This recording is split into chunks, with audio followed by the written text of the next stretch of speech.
దేవుని వాక్యము వినుటకు, దేవుని జ్ఞానముయందు ఆసక్తి కలిగి ఉండుటకు, దేవుని వాక్య సంబంధమైన జ్ఞానము చేత ముందుకు నడుచుటకు ఆసక్తి గల వారందరికీ కూడా ప్రభువైన యేసుక్రీస్తు నామములో వందనములు. ఈ సమయంలో నేను మాట్లాడాలి అనుకునే విషయము భూమిపై దేవుని రాజ్యము అనే విషయము. ఈ దేవుని రాజ్యము అనే విషయం అనేది మనిషికి అవసరం. ఎందుకంటే మనిషి ఆ రాజ్యానికి సంబంధించిన వాడై ఉంటేనే యుగయుగములు కూడా దేవునితో ఉండే అవకాశం ఉంటుంది.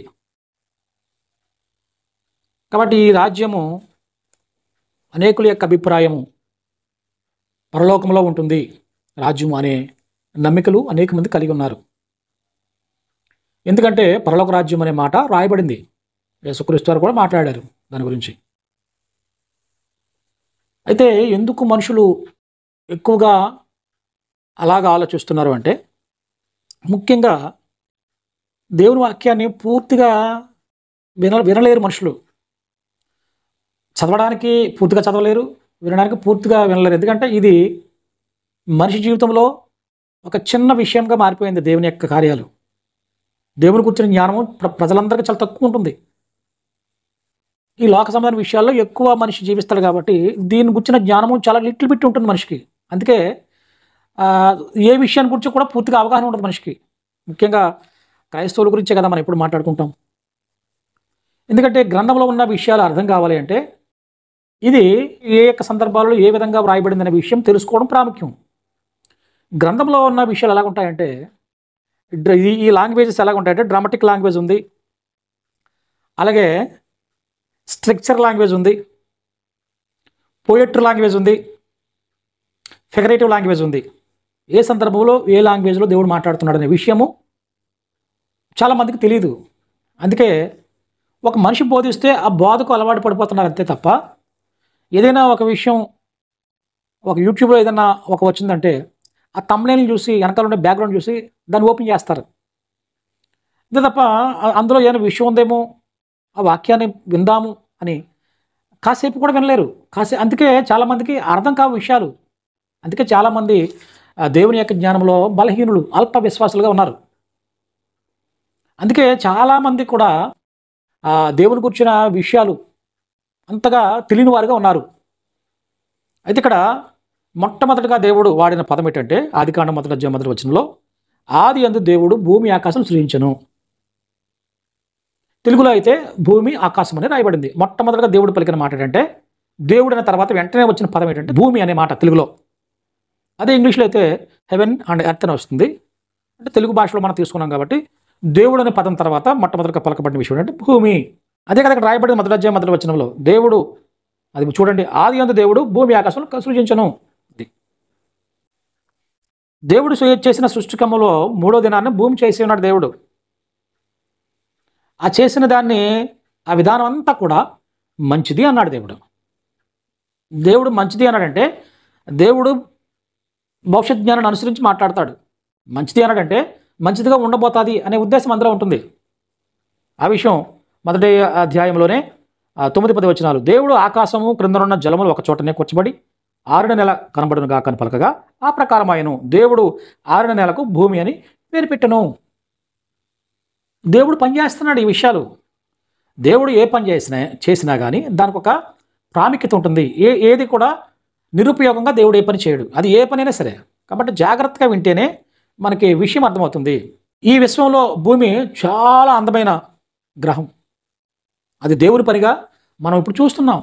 ఆకాశం చూస్తే ఎంతో, అది ఎన్నో రకాల, ఎంతో ఆనందం కలుగుతుంది ఆకాశం చూస్తే. ఆకాశం, నక్షత్రాలు, అలాగే సూర్యుడు, చంద్రుడు, అలాగే భూమి మీద ఉండే రకరకాల జీవరాశులు, వృక్షాలు, పళ్ళు, పువ్వులు, మనం తీసుకునే కూరగాయలు, రకరకాల పక్షులు, రకరకాల జీవులు, రకరకాల జాతులు, గాలి, నీరు, వాతావరణం, సముద్రంలో రకరకాల జలచరములు, ఇవన్నీ చూస్తే ఇంతకు మించిన గ్రహం, అందమైన గ్రహం, ఇంత గొప్పగా చేసిన సృష్టి అనేది ఇంతవరకు మనకు తెలియదు. ఇంతవరకు మనకు ఎక్కడ కూడా ఏ సైంటిస్టులు కూడా అంతగా కనుక్కోలేదు. ఎక్కడ కూడా అంత గొప్పగా చేయబడిన ఈ భూగ్రహం మీద దేవుడు మనల్ని చేశాడు. ఈ భూమి నుంచి మొట్టమొదటిగా చేయబడిన ఆదాము మట్టి నుంచి చేయబడిన వాడు. అతని నుండి అనేక జనాంగములు, అందులో మనము కూడా ఆ మట్టిలోంచి మనం చేయబడ్డాము. ఈ పీల్చుకునే గాలి, తినే ఆహారము, త్రాగే నీరు, మనం ఈ భూ వాతావరణ పరిధిలో నుంచి మనం ఇవన్నీ కూడా కలిగి ఉన్నాం. భూమికి నరుడికి గల సంబంధం అనేది చాలా గొప్పది. ఎందుకంటే నరుడికి భూమి అనేది ఆహారం ఇవ్వాలి. దేవుడు అలా సెట్ చేశాడు భూమిని. నరులందరికీ కూడా భూమి ఆహారం ఇవ్వాలి. అలాగే భూమి మీద మనుషుడు ఏం చేయాలంటే దాన్ని నిండించాలి. మొదటి అధ్యాయం 28వ వచనంలో దేవుడు వారిని ఆశీర్వదించి, ఆదికాండం మొదటి అధ్యాయం 28వ వచనంలో దేవుడు వారిని ఆశీర్వదించను. ఎట్లనగా మీరు ఫలించి అభివృద్ధి పొంది విస్తరించి భూమిని నిండించి దాన్ని లోపరుచుకున్నది. భూమిని నిండించాలి. ఇంకొక ప్లేస్ ఏం లేదు ఇంకా నిండించడానికి. మానవుడు నివసించవలసింది, ఉండవలసింది, మనుగడ సాధించవలసింది ఇప్పటివరకు కూడా, ఈ క్షణం వరకు కూడా భూమే. అదే చెప్తున్నాను, నువ్వు భూమిని నిండించాలి. ఇంకొక ఏ ప్లేస్ కూడా నిండించడానికి మన పని కాదు. అది మానవుల యొక్క పని కాదు. మానవుల పని భూమిని నిండించడమే. అది ఇక్కడ మనం చదివాం ఇప్పుడు విషయం. దేవుని ఎడల మానవుని అవధేత అనే మాట ఆదాము విషయంలో వచ్చినప్పుడు దానికి తీర్పుగా అనేది పాప మరణాలు వచ్చాయి.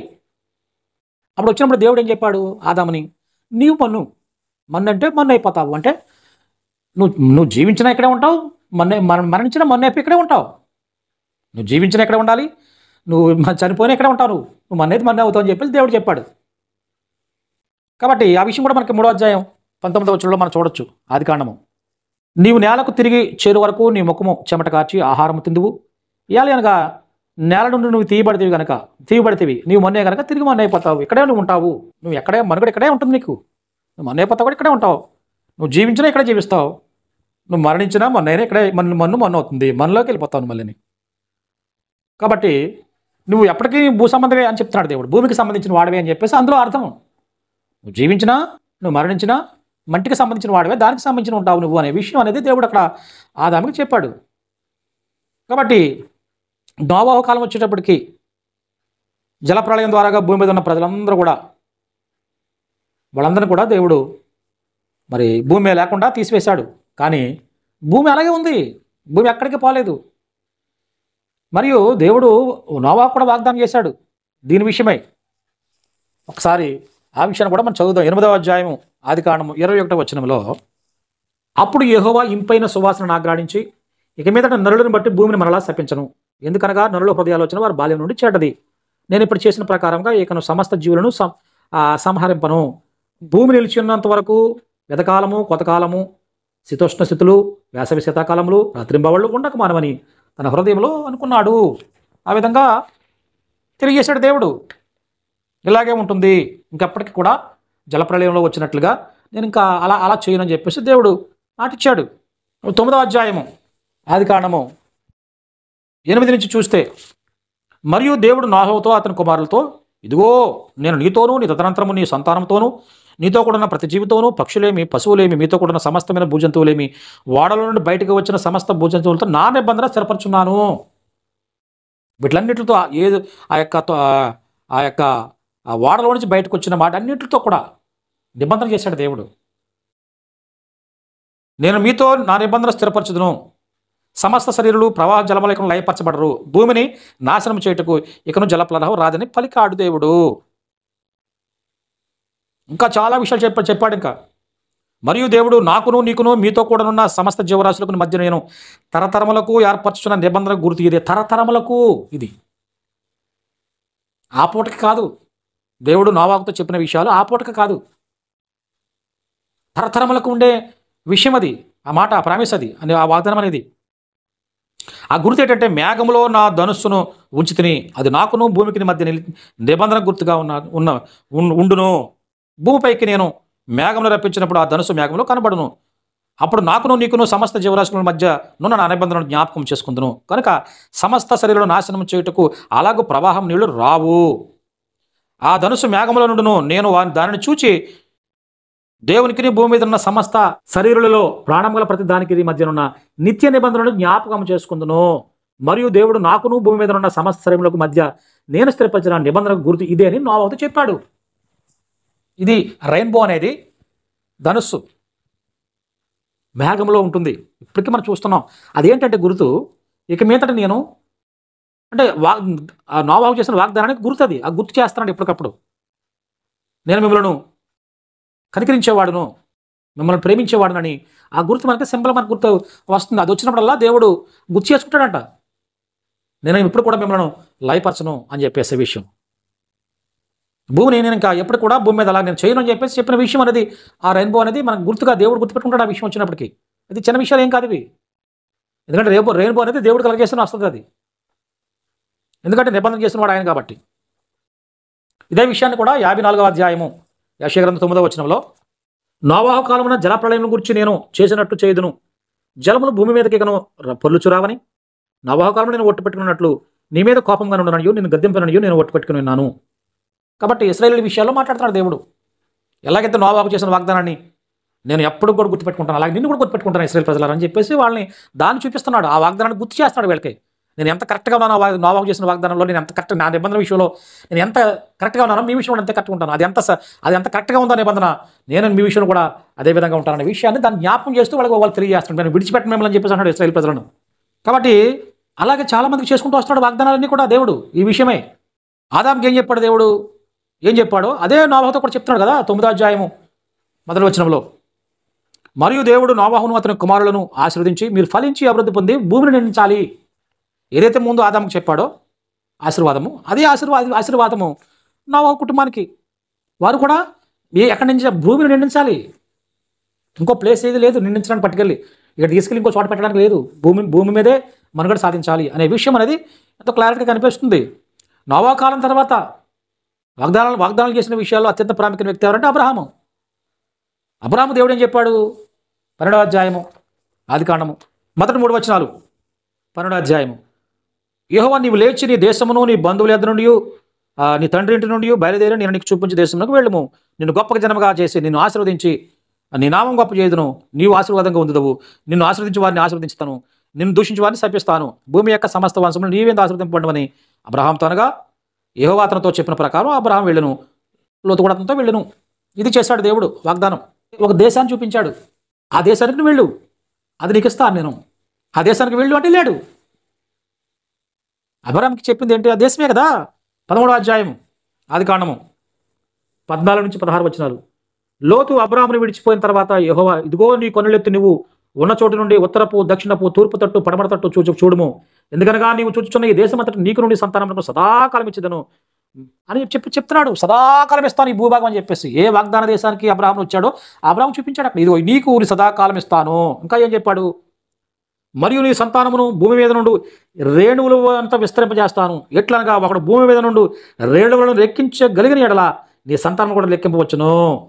కాబట్టి నువ్వు లేచి ఈ దేశం యొక్క పొడుగు వెడల్పు దానితో సంచరించము, అది నీకే చెందినని అబ్రహాంతో చెప్పాడు. అబ్రహాము దేవుడు చేసిన వాగ్దానం అనేది వాగ్దాన భూమి.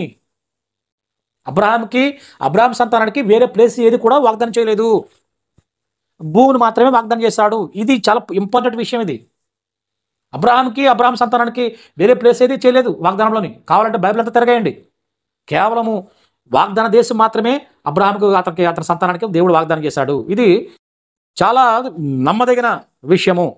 22వ అధ్యాయము 18వ వచనంలో ఆదికాండము, మరియు నీవు నా మాట వినందున భూలోకములోని జనములనియు నీ సంతానం వలన ఆశీర్వదింపబడును, నా తోడని ప్రమాణం చేస్తున్నానని యెహోవా సెలవిచ్చినను. భూలోకములోని జనములన్నీ కూడా నీ సంతానం వలన ఆశీర్వదింపబడతాయి. అది దేవుడు అబ్రహాం చేసిన విషయం. భూభాగాన్ని చెప్పాడు, ఒక సంతానం వస్తున్నారండి నీలోంచి, అది ఇస్రాయేలు వల్ల విస్తరిస్తుంది.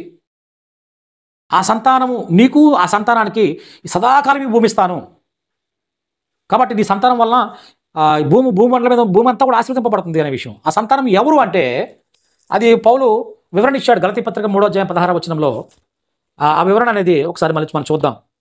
అబ్రహామునకును అతని సంతానమునకును వాగ్దానములు చేయబడను, ఆయన అనేకులను గుర్చి అన్నట్టు నీ సంతానములకును అని చెప్పక ఒకరిని గుర్చి అన్నట్టే నీ సంతానములకును అనను. ఆ సంతానం క్రీస్తు. అబ్రహాము సంతానము. అబ్రహాం సంతానం అంటే యేసుక్రీస్తు. ఇప్పుడు అబ్రహాం సంతానానికి ఈ భూభాగాన్ని స్వాస్థ్యం ఇస్తా, సదాకాలం ఇస్తానన్నాడు. అంటే వాళ్ళ స్వాస్థ్యం అదే, వాళ్ళు సదాకాలం ఉండవలసిన వాళ్ళకి వాగ్దానం ఇచ్చింది, వాళ్ళకి స్వాస్థ్యంగా ఇచ్చింది ఈ భూమి. అదే కదా ఇప్పుడు మనం చదువుకున్నది, అదే కదా, కొత్తగా మనం మాట్లాడేది ఏముండదు కదా. కాబట్టి ఈ విషయాలు జాగ్రత్తగా ఆలోచన చేయాలి. అబ్రహాంతో చెప్పాడు, నోవాహుతో చెప్పాడు, ఆదాముకి చెప్పాడు. ఆదాముకి ఏం చెప్పాడు, భూమిని నిండించాలి. నోవాహుకి ఏం చెప్పాడు, భూమిని నిండించాలి. నోవాహుకి ఏం చెప్పాడు, భూమిని నేను పాడు చేయని చెప్పాడు. ఇంకా ఎప్పటికీ జలప్రాణం రాదు, భూమి అలాగే ఉంటుందని చెప్పాడు నోవాహుతోటి. ఇవన్నీ వాగ్దానాలు దేవుడు అబ్రహాంతో చెప్పాడు. ఈ భూభాగాన్ని స్వాస్థ్యంగా ఇచ్చేస్తానన్నాడు. ఆ సంతానం ఎవరంటే యేసుక్రీస్తు అని చెప్తున్నాడు. అదే విషయం ఇస్సాకుతో కూడా చెప్పాడు. 26వ అధ్యాయము 4-5 వచనాల్లో, ఏలయనగా నీకును నీ సంతానమునకును ఈ దేశంలోనియు ఇచ్చి నీ తండ్రి అయిన అబ్రహాముతో నేను చేసిన ప్రమాణము నెరవేర్చి ఆకాశ నక్షత్రంలోలే నీ సంతానమును విస్తరింపజేసి ఈ దేశంలోనియు నీ సంతానమునికి ఇచ్చదను. నీ సంతానం వలన సమస్త భూలోకములోని సమస్త జనులు ఆశీర్వదింపబడతారు అనే విషయం అక్కడ చెప్తున్నాడు. ఏలయనగా అబ్రహాము నా మాట విని నేను విధించిన దాని నా ఆజ్ఞలను, నా కట్టడలను, నా నియమములను గైకొనని చెప్తున్నాడు. ఇదిగో అబ్రహాము నమ్మాడు నేను చెప్పింది. దాని ఫలితమే నీవు. ఇస్సాకు అబ్రహాము చేసిన వాగ్దాన పుత్రుడు నీవు. ఆ వాగ్దానము నువ్వు జ్ఞాపకం చేసుకోవాలని చెప్పేసి దేవుడు మళ్ళీ ఇస్సాకుతో కూడా చెప్పాడు. అదే విషయం అనేది యాకోబుతో కూడా చెప్పాడు. 35వ అధ్యాయం 12వ వచనంలో, నేను అబ్రహామునకు ఇస్సాకును ఇచ్చిన దేశమును నీకు ఇచ్చేదను, నీ తర్వాత నీ సంతానమునకు ఈ దేశం ఇచ్చేదనని అతనితో చెప్పును. సేమ్ ఇదే వాగ్దానం. ఆదాంకి, నవాహకి, అబ్రహాంకి, ఇస్సాక్కి, యాకోబుకి అందరికీ కూడా ఈ విషయం చెప్తున్నాడు. అంటే ఒకే విషయాన్ని అంతమందితో మాట్లాడుతుంటే ఇది ప్రాముఖ్యమైనది కదా, దాన్ని పక్కన పాడేసేది కాదు, అది మంద కాదనుకునేది కాదు. అది దేవుడు చెప్పిన మాట అనేది శాశ్వతము. కాసేపు ఉండి కాసేపు నిర్వీర్యమైపోయే విషయాలు ఉండవు దేవుని మాటలు. దేవుని మాట అనేది శాశ్వతంగా ఉండేది, జీవం అది. తర్వాత అబ్రహాం తర్వాత ప్రాముఖ్యమైన వ్యక్తిగా మనం మాట్లాడుకోవాలనుకుంటే మోషే. దేవుడు మోషేతో చెప్పిన విషయం ఏంటంటే సంఖ్యాకాండం 14-27 వచనంలో, అయితే నా జీవము తోడు భూమి అంతయు యెహోవా మహిమతో నిండుకొని ఉండును అంటున్నాడు. భూమి అంతయు కూడా యెహోవా మహిమతో నిండుకొని ఉండాలి.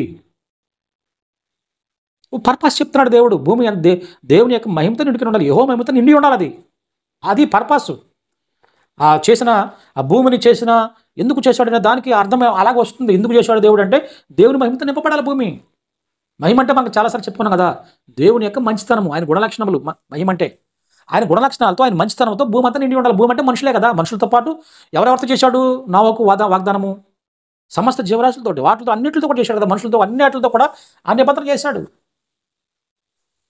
ఇదంతా కూడా దేవుని యొక్క మాటలు. మనం ఇప్పుడు చూసుకున్న ఇవన్నీ కూడా దేవుడే చెప్పిన విషయాలు.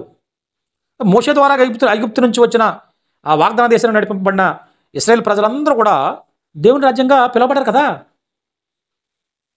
అంటే దేవుని రాజ్యం అనేది ఎక్కడి నుంచి మనం దేవుడు చెప్తున్నాడంటే ఒకసారి చూడండి, 114వ కీర్తన 1-2 వచనాలు. ఐగుప్తులో నుండి ఇశ్రాయేలు అన్య భాషగల జనముల్లో నుండి యాకోబు బయలుదేరి వెళ్ళినప్పుడు యూదా ఆయనకు పరిశుద్ధ స్థలమాయను, ఇశ్రాయేలు ఆయనకు రాజ్యమాయను. ఆ ప్రజలు, ఐగుప్తు నుంచి వచ్చిన ప్రజలందరూ కూడా ఆయనకి రాజ్యమై ఉన్నారు. అదే రాజ్యమని అక్కడ చెప్పబడింది మొట్టమొదటిగా. రాజ్యము, ఆ ప్రజలు రాజ్యము. ఆ రాజ్యమని ఏళ్ళే పిలవబడ్డారు. వాళ్ళు ఎక్కడున్నారు? అప్పుడు భూమి మీద ఉన్నారు. ఇంకో చోట ఉన్న వారిని రాజ్యం చెప్పలేదు దేవుడు. ఇశ్రాయేల్ ప్రజలు భూమి మీదే వాళ్ళు మనుగడ సాధించారు. వాళ్ళందరూ కూడా రాజ్యం చెప్తున్నాడు దేవుడు. తర్వాత చివరి న్యాయాధిపతి అయిన సమూయేలు ద్వారా కూడా వాళ్ళు మానవ రాజ్యాన్ని కోరుకున్నారు. కాబట్టి ఆ రాజ్యం కూడా ఏమని రాయబడిందంటే 1 సమూయేలు 8-7 వచనము, అందుకు యెహోవా సమూయేలునకు సెలవిచ్చినది ఏమనగా, జనులు నీతో చెప్పిన మాటలన్నిటి ప్రకారం జరిగింపము, వారు నిన్ను విసర్జింపలేదు కానీ తమ్మును ఏలకుండా నన్నే విసర్జించరి అని. ఇక్కడ మానవ సంబంధమైన రాజు సౌలు యొక్క పరిపాలన ఇంతవరకు కూడా వాళ్ళు ఐగుప్తులను తీసుకొచ్చినప్పుడు వారికి రాజుగా దేవుడే ఉన్నాడు. అందుకే వారిని దేవుని యొక్క రాజ్యం అన్నారు వాళ్ళని. అంటే దేవుని అధికారం కింద జీవించినప్పుడే మనుషులు దేవుని రాజ్యంగా ఉంటారు. ఇప్పుడు ఏమైందంటే మానవ యొక్క అధికారం కిందకి వచ్చేసారు. మొట్టమొదటిగా సౌలు అధికారం కిందకి. అప్పుడు వాళ్ళు ఏం పిలపడ్డారు? మానవ రాజ్యం అయిపోయారు. కాబట్టి నిన్ను విసర్జించలేదు, నన్నే విసర్జించారు. కాబట్టి ఇప్పుడు వారు మానవ రాజ్యంగా అయిపోయారు, మానవుని యొక్క అధికారం కిందకి వచ్చేసారు. అయితే దావీదు సంతతి వారు వశమునున్న దేవుని రాజ్యము అనేది ఆ పరిపాలనకు వచ్చేటప్పటికి, దావీదుకు వచ్చేటప్పటికి మళ్ళీ అది దేవుని రాజ్యంగా పరిగణింపబడుతుంది. ఎందుకంటే దేవుని అధికారము చొప్పున పనిచేశాడు దావీదు. అందుకే మళ్ళీ అది దేవుని రాజ్యం పిలువబడుతుంది. సౌలు అలా చేయలేకపోయాడు, అందుకే అది మానవ రాజ్యం ఉండిపోయింది. ఎందుకంటే మానవులు ఇప్పుడు ఉన్నదంతా కూడా మానవ రాజ్యం, మానవ అధికారము, మానవ చట్టాలు. అంటే దేవుని యొక్క అధికారమేలో ఉన్నా కానీ అది అత్యల్పమైన మనుషులుగా మానవ రాజ్యంగా పిలువబడుతుంది. ఇప్పుడు ఇంకా దేవుని రాజ్యం అనేది ఇంకా ఏర్పరచబడలేదు. అది దేవుని యొక్క అధికారముతో జరిగేదే దేవుని రాజ్యము. 2వ దినవృత్తాంతములు 13:8. ఇప్పుడు దావీదు సంతతి వారి వశమనున్న యెహోవా రాజ్యముతో మీరు యుద్ధము చేయ తెగించదమని తలంచున్నారు. మీరు గొప్ప సైన్యముగా ఉన్నారు. యెహోవా రాజ్యముతో, దావీదు సంతతి వారి వశమనున్న యెహోవా రాజ్యము. ప్రజలు మళ్ళీ ఎలాగైపోయారు? దావీదు దేవుని అధికారంతో ఉన్నాడు కాబట్టి అది మళ్ళీ ఏమైందంటే మరి దావీదు వశమున ఉన్న యెహోవా రాజ్యం. అది ఎక్కడ ఉన్నారంటే భూమి మీదే. ఎక్కడ దావీదు పరిపాలన చేశాడు? ఇజ్రాయెల్ దేశంలో యెరూషలేములో కేంద్రంగా పరిపాలన చేశాడు దావీదు. కాబట్టి అది ఒక సూచనగా చెప్తున్నాడు. అది ఆ ప్లేసులు ఇవన్నీ కూడా అబ్రాహాము దేవుడు వాగ్దానం చేశాడు. ఇవన్నీ కూడా ఆ విషయాలు చాలా ప్రాముఖ్యంగా ఉన్నాయి మనకి. తర్వాత పడిపోయిన దావీదు రాజ్యము అనే విషయం. ఎందుకంటే దావీదు యొక్క రాజ్యం దగ్గర నుంచి ఇవన్నీ సిద్కియా రాజు వరకు పరిపాలన జరిగాయని కూడా. మొదటి రాజు ఇశ్రాయేల్ రాజు సౌలు, చివరి రాజు సిద్కియా. కాబట్టి ఆ కాలం వచ్చేటప్పటికి ఈ రాజ్యం అంతా కూడా పడిపోయింది. వాళ్ళు చెరలోకి వెళ్ళిపోయారు. మళ్ళీ రాజ్యం లేదు అప్పటి నుంచి కూడా. అప్పటి నుంచి ఇప్పటికి రాజ్యం లేదు. ఆమోసు గ్రంథము 9వ అధ్యాయంలో ఒక మంచి విషయం అనేది మనకు కనిపిస్తుంది. 11-12 వచనాలు. పడిపోయిన దావీదు గుడారమును ఆ దినమున నేను లేవనెత్తి దాని గోపురము బాగు చేసి దాని పోయిన చోట్లను బాగు చేస్తాను. ఎదోము శాసనము నా నామము ధరించిన అనుజనులందరినీ కూడా నా జనులు స్వతంత్రించుకున్నట్లు పూర్వప్రీతిగా దాన్ని మళ్ళా కడతాను అంటున్నాడు దేవుడు. ఆ రాజ్యం అనేది అప్పటితో అంతమైపోయింది. దేవుని రాజ్యం అనేది కొంతకాలం భూమి మీద దావీదు దగ్గర నుంచి సిద్కియా వరకు ఉంది, రాజ్యంగా పిలువబడింది. అయితే అది తీసివేయబడింది. ఇప్పటివరకు కూడా రాజ్యంగా లేదు. దాని మీద సరైన రాజు లేడు. తిరిగి కట్టాలి. దేవుడు కడతానంటున్నాడు వాళ్ళని. నేను తిరిగి కడతాను. అది ఎలాంటిది? ఇప్పుడు అది కేవలం ఇశ్రాయేల్ వరకే కాదు. ముందుండే రాజ్యం అంతా కూడా ఇశ్రాయేల్ వరకే రాజ్యం. అది దేవుని రాజ్యం అంటే కేవలం ఇశ్రాయేల్ కాదు, అందరితో కలిపి ఉండేదే దేవుని రాజ్యము. కాబట్టి భూలోకముల వంశములన్నీ కూడా అందులో ఉండే వారందరూ చాలామంది దానికి చెందిన వారుగా ఉండాలి. అది దేవుని రాజ్యం. కాబట్టి ఇక్కడ ఏమన్నాడు? అనుజనులు స్వతంత్రించుకున్నట్లు అనుజనులు కూడా దాంట్లోకి వచ్చే విధంగా తిరిగి మళ్ళీ కడతాడు దేవుడు ఆ రాజ్యాన్ని అనేది ఇక్కడ ఆమోసు ప్రవక్త ద్వారాగా ఇశ్రాయేల్ ప్రజలకు తెలియజేస్తున్నాడు ఆ విషయాన్ని. అందుకే యేసుక్రీస్తు వారు ఆయన మొదటి రాకడలో వచ్చినప్పుడు ఆయన ప్రార్థన చేసినప్పుడు ఏం నేర్పించాడంటే 6వ అధ్యాయము మత్తయి సువార్త 9-10 వచనాలు. కాబట్టి మీరు ఎలాగ ప్రార్థన చేయండి? పరలోకమందున్న మా తండ్రి, నీ నామము పరిశుద్ధపరచబడును గాక, నీ రాజ్యం వచ్చును గాక, నీ చిత్తం పరలోకమందు నెరవేర్చున్నట్లు భూమి మీద నెరవేరును గాక. నీ రాజ్యం రావాలి అంటున్నాడు. నీ రాజ్యం రావాలి. ఎక్కడ? అది నెరవేర్చేది ఎక్కడంటే భూమి మీద నెరవేరాలి అన్నాడు యేసుప్రభువు వారు. కానీ చాలామంది ఈ మాటలు మాట్లాడుతున్న దాంట్లోని విషయం అర్థం కాదు ఎవరికి కూడా. దాన్ని చాలా సంఘాల్లో ఈ విషయం పలుకుతారు. కానీ రాజ్యం రావాలి, అది భూమి మీద స్థిరపడాలనే ఆ విషయం, అందులో విషయం అనేది గ్రహింపు లేకున్నారు. అది విచారకరమే కదా. ఎందుకంటే వాక్యం ఇది.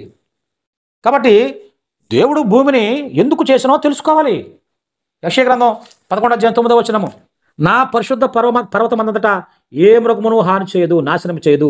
సముద్రము జలములతో నిండి ఉన్నట్లు లోకము యెహోవాను గుర్చిన జ్ఞానంతో నిండి ఉంటుంది. ముందు మోషేకి చెప్పాడు. అక్కడ ముందు చదివాం మనం సంఖ్యాకాండంలో. సేమ్ అదే విషయం చెప్తున్నాడు. ఈ భూమంతా కూడా దేవుని యొక్క మహిమతో నిండాలి. ఇది పర్పస్. ఇది దేవుడు భూమిని ఎందుకు చేశాడు? దానికి పర్పస్. హబక్కూకు 2వ అధ్యాయము 14వ వచనంలో కూడా ఈ విషయం ఉంటుంది. ఎందుకంటే పదే ఈ విషయాలు చెప్పుకోవాలి. చెప్పుకోవాలి విషయాలు. ఎందుకంటే విషయమే ఇది, ఇంకా అంతకుమించి విషయాలు లేవు. విషయమే ఇది. దేవుని యొక్క రాజ్యము భూమి మీద ఉండబోతుందనే దానికి ఇంతకు మించిన విషయాలు ఇంకోటి లేవు. 2:14 హబక్కూకు. యాలయనగా సముద్రము జలములతో నిండి ఉన్నట్లు భూమి యెహోవా మహాత్మ్యాన్ని గురించిన జ్ఞానంతో నిండి. ఇంతమంది చెప్తున్నాడు. ఇంతమంది ప్రవక్తతో దేవుడు మాట్లాడుతున్నాడు. వారి ద్వారాగా తెలియజేస్తున్నాడు. అంటే అది ఎంతో ప్రాముఖ్యమైనదైనా కానీ అన్నిసార్లు చెప్పడు అంతమంది ప్రవక్తల చేత. ఆ విషయాన్ని గమనించాలి. అది సాదాసీదాగా పోయే విషయాలు కాదు ఇవి. ఎందుకంటే ఇది నివాసస్థలం ఉన్నట్లు చేశాడు. ఇప్పటికీ అది నిజం. ఎక్కడ కూడా విశ్వంలో ఎక్కడ కూడా మనుగడ లేదు మానవుని యొక్క జీవితానికి. వాతావరణం ఎక్కడ లేదు, కేవలం భూమి మీద. 45వ అధ్యాయం యెషయా గ్రంథము. ఏదో కాలయాపన కోసం చేయలేదు దేవుడు. భూమిని కాలయాపన కోసం చేయలేదు. ఒక ప్రత్యేకమైన పర్పస్ మీద దాన్ని చేశాడు. 45:18 ఆకాశంలోకి సృష్టికర్తయగు యెహోవా దేవుడు ఆయన భూమిని కలగజేసి దాన్ని సిద్ధపరిచి స్థిరపరచను. నిరాకారంగా ఉండినట్లయిన దాన్ని సృజించలేదు. నివాస స్థలంగా ఉండినట్లు దాన్ని నివాస స్థలంగా ఉండడానికి చెప్పిన మాట చెప్పినట్లుగా పనిచేస్తుంది ఇప్పుడు కరెక్ట్గా. అది దేవుని మాట. భూమి మీద మాత్రమే నివాసయోగ్యము దేవుడు చెప్పాడు, అంతే. అలాగే జరుగుతుంది ఇప్పటికీ. ఏం మార్పు లేదు. ఎందుకంటే నరుల కొరకు అది. భూమి అనేది కేవలం నరుల కొరకు. 115-16 కీర్తనలు. ఆ విషయం మనం తెలుసుకోవాలి. ఎందుకు ఈ భూమి అంటే ఆకాశంలో యెహోవా వశము, భూమిని ఆయన నరులకు ఇచ్చి ఉన్నాడు. భూమిని నరులకి ఇచ్చాడు. శాశ్వతంగా చెప్పాడు అబ్రాహాముకి, నీకు నీ సదాకాలం శాశ్వతంగా ఇస్తాను ఈ భూమిని అని చెప్పేసి చెప్పినవాడు దేవుడు, మనం కాదు కదా. 148:5-6 ఎలా చేశాడు, ఈ సృష్టి విధానం ఎలా చేయబడింది. 148:5-6 యెహోవా ఆజ్ఞేయగా ఈ పుట్టెను, అవి యెహోవా నామమును స్తుతించును గాక. ఆయన వాటిని నిత్యస్థాయిలుగా స్థిరపరిచి ఉన్నాడు. ఆయన వాటికి కట్టడ నియమించను, ఏది దాన్ని అతిక్రమించదు. కట్టడ అలాగ ఉన్నాయి అన్నీ కూడా, ఎక్కడ దేని పని చేసుకుంటూ పోతుంది అంతే. విశ్వంలో ఏది కూడా కరెక్ట్గా పనిచేస్తున్నాయి. నక్షత్రాలు, అలాగే ఈ యొక్క గెలాక్సీలు, గ్రహాలు అన్నీ కరెక్ట్గా, ఆకాశం ఇవన్నీ కూడా ఏటికి ఇవ్వవలసిన పని అవి సక్రమంగా జరుగుతున్నాయి. కట్టడ నియమించాడు వాటికి. అవి ఏమి అతిక్రమించవు, అవేమి చలించవు, నాశనం అవ్వవు, పావు ఎక్కడికి నిత్యస్థాయి. అందుకని నిత్యస్థాయిలుగా ఉంటాయి. ఎందుకంటే అబ్రాహాముకు వాగ్దానం చేశాడు వాటిని, వాటిని పోగొట్టాడు. వాటిని నిత్యస్థాయిలుగా చేసి అప్పుడు అబ్రాహాముకు వాగ్దానం చేశాడు దేవుడు. అబ్రాహాముకి ఆయన కుమారుడు యేసుక్రీస్తు వారికి ఈ భూమండలానికి స్వాస్థ్యం ఇచ్చేశాడు సదాకాలం ఉండడానికి. అది ఈ యొక్క ఇందులో ఉండే విషయం అది. కాబట్టి భూమి ఎల్లప్పుడూ ఉంటుందని చెప్పేసి సొలొమోను చాలా ప్రాముఖ్యంగా చెప్పాడు. ఎందుకంటే చాలామంది ఈ భూమి పోతుంది అనుకునే ఆలోచన కలిగి ఉన్న వారికి ఈ యొక్క విషయాలు చాలా ప్రాముఖ్యంగా ఉంటాయి. ఎందుకంటే దేవుడు ఎప్పుడు అబద్ధమాడడానికి దేవుడు మానవుడు కాడు. ఆ విషయం గమనించాలి. మనుషులైతే ఏదో ఒకటి మాట్లాడేస్తారు, కానీ దేవుడు అలాగే ఏదో ఒకటి మాట్లాడు. ఆయన ఖచ్చితంగా చెప్పాడంటే అది వాస్తవము, అది సత్యము. అది 1వ అధ్యాయము 4వ వచనంలో, తరము వెంబడి తరము గతించిపోవచ్చున్నది, భూమి ఒక్కటే ఎల్లప్పుడూ నిలుచున్న. భూమి ఎక్కడే ఎల్లప్పుడు నిలుస్తుంది అంతే. తరాలు అయిపోతాయి, కానీ భూమి ఉంటుంది అక్కడ. 104వ కీర్తన 5వ వచనం, భూమి అన్నటికీ కదలకుండానట్లు ఆయన దానిని పునాదుల మీద స్థిరపరిచాడు. అంటే భూమిపై రాజ్యం స్థాపించబడానికి ఎంత జాగ్రత్తలు తీసుకున్నాడు భూమి విషయమే దేవుడు. ఏదో కొద్ది రోజులు ఉండి అలా తీసేసే విధంగా చేయలేదు దేవుడు. అలాగే ఏది చేయడు దేవుడు. శాశ్వతంగా ఉంటుంది. ఆయన మాట శాశ్వతము, ఆయన కార్యం శాశ్వతము, ఆయన ప్రణాళిక, ఆయన చేసేవన్నీ కూడా శాశ్వతంలే. అందుకే దాన్ని సత్యం అంటారు. సత్యం అంటే శాశ్వతంగా ఉండేదాన్ని సత్యం అంటారు. కాబట్టి ఈ విషయాలు చాలా ప్రాముఖ్యంగా మనం 2 పేతురు పత్రిక 3వ అధ్యాయం 10వ వచనంలో ఆ మాట చాలామంది దాన్ని ఉదహరిస్తారు. ఇదిగో ఇక్కడ రాయబడింది కాబట్టి ఇవన్నీ పోతాయి, ఉండవు అని చెప్పేసి. దాని విషయమే క్లారిటీ ఉండాలి. అందుకే నేను ముందే చెప్పాను, బైబిల్లో డ్రామాటిక్ లాంగ్వేజ్ ఉంటుంది, కొన్ని లాంగ్వేజ్లు ఉంటాయి, స్ట్రక్చర్ లాంగ్వేజ్లు, పోయిటరీ లాంగ్వేజ్, అలాగే ఫిగరేటివ్ లాంగ్వేజ్లు ఉంటాయి. కాబట్టి ఏ లాంగ్వేజ్లో రాయబడుతుందో అనేది తెలుసుకోకపోతే ఇక్కడ పొరబడే అవకాశం ఉంటుంది. ఉన్నట్లుగా తీసుకుంటే అది పొరబడవుతుంది. అది అలంకారంగా చెప్పబడిందా అనే విషయం మనం చూడాలి.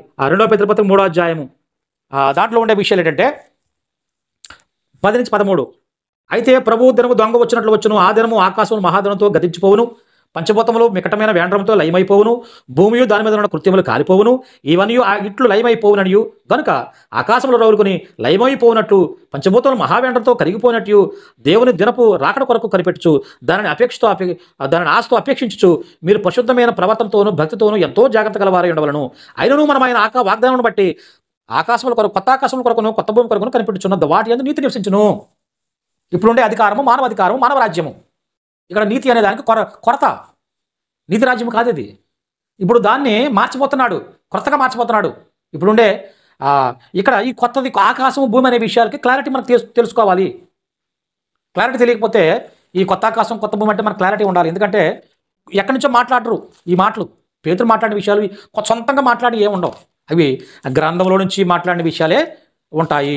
ఆ విషయాలు మనం అర్థం చేసుకోవాలి. ఆ విషయాలు దేని బట్టి ఎక్కడి నుంచి తీసుకున్నాడు ఆ మాట అనే విషయాల్ని మనము ఆలోచన చేయాలి.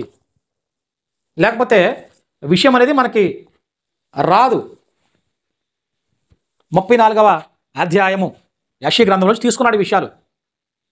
ఏముంది అక్కడ 4వ వచనంలో, ఆకాశ సైన్యమంతు క్షీణించును, కాగితపు చుట్టవలే ఆకాశ వైశాల్యములు చుట్టబడును, ద్రాక్షవల నుండి ఆకు వాడి రాలినట్లు, అంజూరపు చెట్టు నుండి వాడినది రాలినట్లు వాటి సైన్యమంతి వాడిపోవును.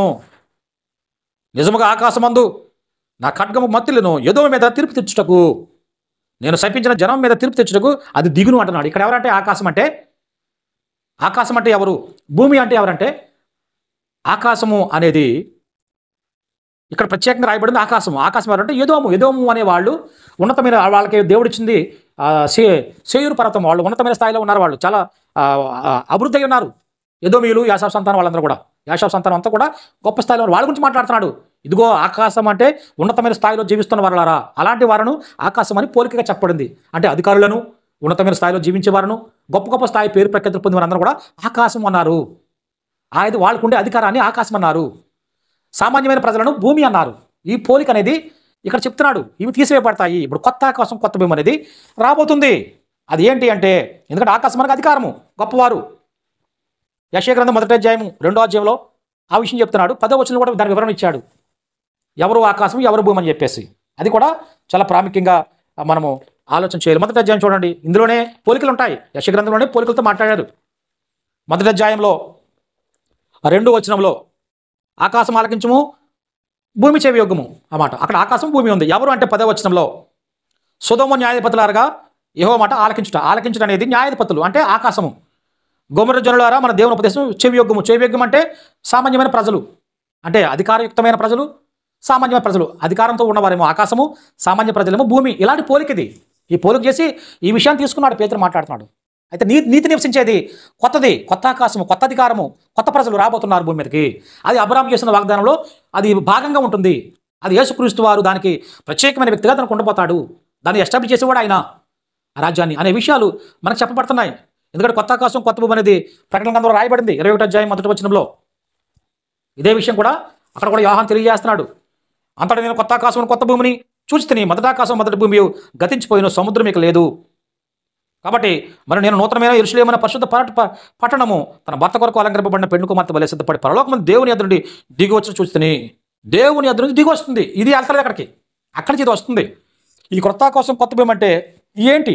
65వ అధ్యాయం ఇందులో చెప్పాడు అన్నీ కూడా. 65వ అధ్యాయంలో ఆ విషయాలు చూద్దాం. 17 వచనము యెషయా గ్రంథము. ఇదిగో నేను కొత్త ఆకాశమును కొత్త భూమిని సృజించున్నాను, మునుపటి మరవబడును జ్ఞాపకం రావు. నేను సృజించుతున్న దాని గురించి మీరు ఎల్లప్పుడూ హర్షించి ఆనందించండి. నిశ్చయముగా నేను యెరూషలేమును ఆనందకరమైన స్థలముగాను ఆమె ప్రజలను హర్షించేవారు గాను సృజించున్నాను. నేను యెరూషలేమును గురించి ఆనందించదను, నా జనులను గురించి హర్షించదను. ఇది కొత్త ఆకాశం కొత్త భూమి అంటే. యెరూషలేమును అధికారం మార్చిపోతున్నాడు. యెరూషలేములో ఆ కార్యం చేయబోతున్నాడు. ఏమంటాడంటే నేను ఆనందకరమైన స్థలంగా దాన్ని మార్చేస్తాడు. ఆ అధికారం అనేది కొత్త ప్రజలు వస్తారు భూమి మీదకి, దేవుని పిల్లలు. ఇప్పుడుండే రాజ్యానికి సంబంధించిన వాళ్ళు కాదు, వాళ్ళు దేవుని పిల్లలు. వాళ్ళు ఆకాశం అంటే. అప్పుడు ఆ కాలంలో ఉండే వాళ్ళు సామాన్య ప్రజలు. ఇదంతా కూడా కొత్త రాబోయే కాలంలో జరగబోతుంది. ఇదంతా కూడా యేసుక్రీస్తు రెండవ రాకడకే ముందున్న అధికారం అంతా కూడా ఇది పాత ఆకాశము పాత భూమి. ఇప్పుడు వచ్చేదంతా కూడా కొత్త ఆకాశం కొత్త భూమి. అది దేవుడు తయారు చేయబోతున్నాడు. భూమి ఏదైనా తోటవల అవుతుంది. 51వ అధ్యాయం 3వ వచనంలో యెహోవా సీయోనును ఆదరించున్నాడు, దాని పాడైన స్థలములన్నింటినీ ఆదరించి దాని అరణ్యములను ఏదైనా వల్ల చేయుచున్నాడు, దాని ఎడారి భూములను యెహోవా తోట వలె నగినట్లు చేయుచున్నాడు. ఆనంద సంతోషములను కృతజ్ఞతాస్తుతియు సంగీత నాదము దానిలో వినబడుతుంది. సియోను తయారు చేస్తున్నాడు దేవుడు. దాని పాడైపోయిన స్థలాలన్నీ కూడా ఏదోను అరణ్యములన్నీ కూడా ఏదైనా వల్ల చేయబోతున్నాడు. త్వరలో జరగబోతుంది. ఇదంతా కూడా మర్చిపోతున్నాడు. ఈ అధికారాలన్నీ కూడా ఈ పాత దాన్ని తీసేపోతున్నాడు, కొత్తగా దాన్ని చేయబోతున్నాడు. దాన్ని మరి వాగ్దానం చేశాడు అబ్రాహాముకు దేవుడు. అలాగే భూమి ఏదోను వలె అవుతుందని చెప్పాడు. యెహెజ్కేలు గ్రంథంలో కూడా 36వ అధ్యాయము 35వ వచనము పాడైన భూమి ఏదోను వలె ఆయననియు పాడుగాను నిర్జముగానున్న ఈ పట్టణంలో నివాసులతో నిండి ప్రకారములు గలవాయనని జనులు చెప్పుకుంటారు. వారు చెప్పుకున్న రోజు వస్తుంది. దేవుని రాజ్యం అనేది కొత్తగా ప్రజలు ఆ పరిస్థితులన్నీ కూడా మారిపోతున్నాయి. ఇదంతా కూడా భూమి మీద దేవుడు ఏర్పాటు చేయబోతున్నాడు అనే విషయం అనేది మనం చెప్పడం అనేది. అందుకే యేసుక్రీస్తు ఏం మాట్లాడాడంటే ఆయన మొట్టమొదటి చేసిన ప్రసంగాల్లో మత్తయి సువార్త 5వ అధ్యాయం 5వ వచనంలో సాత్వికులు భూమిని స్వతంత్రించుకుంటారు. కాబట్టి ఈ విషయాన్ని ముందే చెప్పాడు యేసుక్రీస్తు వారు. 37వ కీర్తనలో కూడా ఆ విషయం రాయబడింది. 37వ కీర్తనలో 11 వచనం ఒకటి 29వ వచనం ఒకటి దీనులు భూమిని స్వతంత్రించుకుందరు, బహుక్షేమం కలిగి సుఖించదురు. 29 నీతిమంతులు భూమిని స్వతంత్రించుకుందరు, వారు దానిలో నిత్యము నివసిస్తారు. ఇవన్నీ కూడా దేవుని మాటలు. యెహోవా కొరకు 34వ వచనం యెహోవా కొరకు ఎదురు కనిపెట్టుకుని ఉండము, ఆయన మార్గం అనుసరించము, భూమిని స్వతంత్రించుకున్నట్లు ఆయన నిన్ను హెచ్చిస్తాడు. ఇదంతా కూడా దాని గురించే మాట్లాడుతున్నాడు. ఇశ్రాయేలు వారు అందుకే ఈ భూమిని ఫలభరితం చేసే విధంగా దేవుడు వాళ్ళని ఆశీర్వదించాడు. యెషయా గ్రంథం 27వ అధ్యాయము 6వ వచనంలో ఇశ్రాయేలు ఆ పని చేస్తున్నారు. రాబో దినములలో యాకోబు వేరుపారును, ఇశ్రాయేలు చిగిర్చి పూయును, వారు భూలోకమును ఫలభరితంగా చేస్తారు. అదే చేస్తారు. ఇప్పుడు అగ్రికల్చర్ అంతా కూడా వాళ్ళ దగ్గరే ప్రపంచం తీసుకుంటున్న టెక్నాలజీ. ఈ లేఖనం నెరవేరుతుంది. వాళ్ళ పట్ల దేవుడు నెరవేరుస్తున్నాడు. భూమి అంతా కూడా రేపు పొద్దున్న ఈ టెక్నాలజీ వాడి మొత్తం ఫలభరితంగా అయిపోతుంది. దేవుని సస్యశ్యామలం అవుతుంది భూమి అంతా కూడా. అది అగ్రికల్చర్ అనేది రాబోయే కాలంలో చాలా శక్తివంతంగా డెవలప్ అవబోతుంది. ఈ విషయాలు ముందుగా మనం గమనించాలి. కాబట్టి దావీదునకు నీతి చిగురైన యేసుక్రీస్తు భూమి మీద పరిపాలన చేస్తాడు. త్వరగా వచ్చి 1000 ఏళ్ళు పరిపాలన చేయబోతున్నాడు. ఇర్మియా గ్రంథంలో ఆ విషయం రాయబడింది 23 అధ్యాయము. ఎందుకంటే ఈ విషయాలు తెలియాలి మనకి. చాలామందికి తెలియకపోవడం వల్ల ఇబ్బంది పడుతున్నారు. 23 అధ్యాయము 5వ వచనం వరకు యెహోవా ఎలాగో ఆజ్ఞిస్తున్నాడు, రాబో దినములలో నేను దావీదునకు నీతి చిగురును పుట్టించదను, అతడు రాజయ్య పరిపాలన చేయను, అతడు వివేకంగా నడుచుకొనొచ్చు, కార్యం జరిగించిన భూమి మీద నీతి న్యాయం జరిగించిన భూమి మీద నీతి న్యాయం జరిగిస్తాడు. ఈ వాగ్దాన పుత్రుడు, అబ్రహాము చేసిన వాగ్దాన పుత్రుడు ఈ భూమిని స్వతంత్రించుకోవాలి. భూములకు రాజ్యాన్ని కూడా ఆయన ద్వారా ఆశీర్వాదం రక్షణ పొందుకోవాలి. వీళ్ళందరినీ కలిపి ఒక రాజ్యంగా ఆయన ఏర్పాటు చేయాలొచ్చి. కాబట్టి ఈ విషయాలన్నీ కూడా ఇందులో ఉన్నాయి. అలాగే యేసుక్రీస్తు భూమి మీద రాజ్యం చేస్తారనే ఒక ప్రత్యేక 72వ కీర్తన అంతా అదే. మొదటి నుంచి 19 వచనాలన్నీ కూడా అయ్యే. సముద్రం వరకు యూఫ్రటీస్ మొదలు భూదిగంతరం అంతా కూడా ఆయన రాజ్యం చేస్తాడు. అతని పరిపాలన ఎలా ఉంటుందో అక్కడ 72వ కీర్తన చదవండి ఎలా ఉందో. అలాగే దానియేలు గ్రంథంలో కూడా ఏం రాయబడిందంటే 7వ అధ్యాయము 27వ వచనంలో ఆకాశం అంతటి కిందనున్న రాజ్యమును అధికారమును రాజ్య మహత్యమును మహోన్నతుని యొక్క పరిశుద్ధులకు చెందును. ఆకాశం కింద ఉన్న రాజ్యము ఆకాశం పైన రాజ్యం కాదు. కావాలంటే 100 సార్లు చదవండి. ఆకాశం అంతటి కింద ఉన్న రాజ్యము అధికారము రాజ్య మహాత్మ్యము మహోన్నతుని యొక్క పరిశుద్ధులకు చెందుతుంది. రాజ్యము ఆయన రాజ్యము నిత్యం నిలుచును, అధికారులందరూ దానికి దాసులే విధేయులగుదురు, ఎంతలో సంగతి సమాప్తమయ్యను. ఇది దానియేలు చూస్తుంది. దానియేలుకు దేవుడు బయలుపరిచిన విషయం అది. కాబట్టి ప్రకటన గ్రంథంలో కూడా అదే విషయం చెప్తున్నాడు. 11వ అధ్యాయం 15వ వచనంలో 7వ దూత బోర ఊదినప్పుడు పరలోకములో గొప్ప శబ్దములు పుట్టెను. ఆ శబ్దములు ఈ లోక రాజ్యములు మన ప్రభు రాజ్యమును ఆయన క్రీస్తు రాజ్యమును ఆయన యుగయుగముల వరకు ఏలునెను. ఈ లోక రాజ్యములు మారతాయి. అక్కడ రాజ్యాలు కాదు, ఈ లోక రాజ్యములు ప్రభు రాజ్యం అవుతాయి. ఆకాశ కింద ఉన్న అధికారం అంతా కూడా ఈ యొక్క ప్రభు కూడా ఉన్న వారికి ఆ పరిశుద్ధులకు చెందుతుంది. ఆ రాజ్యం అది భూమి మీదే ఆ రాజ్యం ఉండిపోతుంది. ఆ రాజ్యం అనేది మరి పూర్తిగా 20 సంవత్సరాల కాలం యేసుక్రీస్తు పరిపాలించబోతున్నాడు. 20వ అధ్యాయంలో రాయబడింది.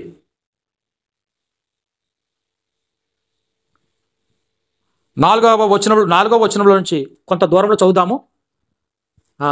చిరఛేదనం చేయబడి వారి ఆత్మలను చూస్తాను. వారు బ్రతికిన వారే 1000 సంవత్సరములు క్రీస్తు కూడా రాజ్యం చేసిరి. ఆ 7 సంవత్సరములు గడిచే వరకు కడమృతుకు బతకలేదు. ఇదే మొదటి పునరుద్ధానము. పరిపాలన చేయబోతున్నాడు. క్రీస్తు కూడా చాలామంది రాజ్యం చేస్తారు. 4వ వచనంలో కూడా అది ఇవన్నీ కూడా అక్కడ రాయబడ్డాయి. ఎందుకంటే ఆయన రాజ్యం చేయాలని చెప్పేసి కొరింథీ పత్రిక 15వ అధ్యాయంలో కూడా చెప్పబడుతుంది. మొదటి కొరింథీ పత్రిక 15వ అధ్యాయం 2 వచనాలు చదివేసి మనం ముగించేస్తే అది సంపూర్ణమవుతుంది ఆ విషయాలు. లేకపోతే ఈ చివరి వచనాలు చెప్పకపోతే అర్థం కావు. విషయం పూర్తిగా మధ్యలో ఉండిపోతుంది. ఆ కనెక్షన్ అనేది సరిగా ఉండదు. 15వ అధ్యాయము 24వ వచనంలో ఎందుకనగా తన శత్రువులందరినీ తన పాదం కింద ఉంచే వరకు ఆయన రాజ్య పరిపాలన చేయాలి. యేసుక్రీస్తు వారు కడపటి నటింపజేయబడి శత్రువు. ఆ తర్వాత ఏమవుతుంది? 28వ వచనంలో సమస్తమును ఆయనకు లోపరచబడి ఉన్నప్పుడు దేవుడు సర్వమగు నిమిత్తము కుమారుడు తనకు సమస్తం లోపలి దేవునికి తానే లోపడతాడు. 20 సంవత్సరాలు అయిపోయాక ఆ అధికారాన్ని దేవునికి అప్పగించేస్తాడు. దేవునికి అప్పగించి లోపడిపోతాడు. ఆ తర్వాత జరిగే దేవుని యొక్క పూర్తి అధికారం దేవుని కంట్రోల్, తండ్రి కంట్రోల్లోకి వచ్చేస్తుంది. దాన్ని ఎవరంటే ఇప్పుడేమో దేవుని రాజ్యం అన్నారు క్రీస్తు పాలనను. ఆ యొక్క రాజ్యాన్ని తండ్రికి అప్పగించిన తర్వాత ఆయన అండర్లోకి వచ్చిన తర్వాత అది పరలోక రాజ్యం అని పిలువబడుతుంది.